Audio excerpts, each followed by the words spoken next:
এরে কোরবানির সময় যখন গরু জবাই করো, একটা গরুর সামনে ছুরি দেখাইও না, নিষেধ, গরু কষ্ট পাবে। এক গরুর সামনে আর একটা গরুরে জবাই করবা না, গরু কষ্ট পাবে। গরুটারে রশি দিয়া বাইদা জমিনের মধ্যে শোয়াইয়া 1 সেকেন্ড দেরি করবা না।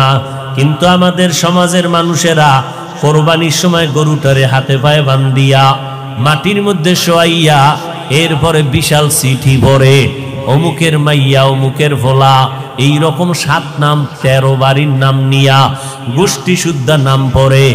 অমুক একজনের নাম আব্দুর রহমান, নাম পড়ল, বাবার নাম, মায়ের নাম, ওয়ার্ড, এরপরে থানা, এরপরে জেলা।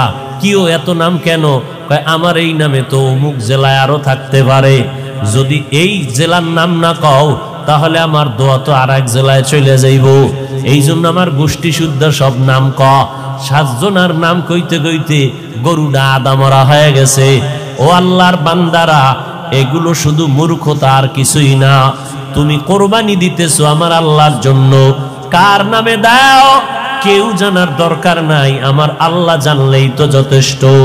আল্লাহর জন্যই যদি দিয়া থাকো, ইমাম সাহেবের ডাইকে আবার গরুডারে কষ্ট দিয়ে কেন চিঠি পড়াও?